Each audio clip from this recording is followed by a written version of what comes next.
Wagen struktuare ritirate e Kosovo. Ja ritirare dosti. Ho vissuto così. Quando si verbale di che quasi di quartiera perché ti tutti precisi. Quindi è precisi la cosa continua e tutti. E ritirato se dei Që vetë me korruptuar, ato që kollëtimin e tyre. Me Shqipëri si e valli për Shqipëri.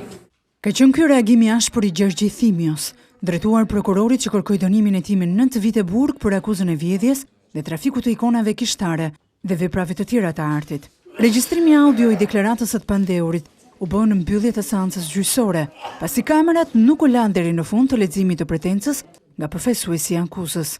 Për koleksionistin tjetër Arben Spahun, edhe ai i arrestuar në tetor të vitit të shkuar gjatë operacionit policor Ikona, prokuroria kërkoi dënimin me 7 vite burg. Avokatët mbrojtës kërkuan 13 ditë kohë për të bërë mbrojtjen, përpara se gjykata të shprehte me vendimin që pritet të jepet në 4 qershor.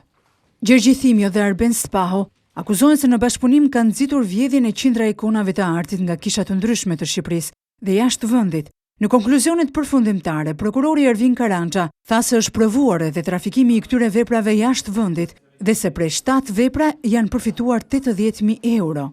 Dyshohet se për qëllime përfitimi janë trafikuar 70 prej tyre, por Gjergj Thimio i ka mohuar akuzat duke u shprehur përpara gjykatës se është sulmuar politikisht, për shkak se nuk ka pranuar të jap kryeministrit Rama një ikon të Onufrit që ai do t'ia dhuronte ish kryeministrit britanik Tony Blair, i cili është kontraktuar për të këshilluar qeverinë shqiptare. Gjergj Thimio ka pranuar ndërkohë gjykimin e shkurtuar dhe nëse gjykata do të lënë në fuqi pretensën e prokurorit, dënimi pritet të ulet në 6 vjet.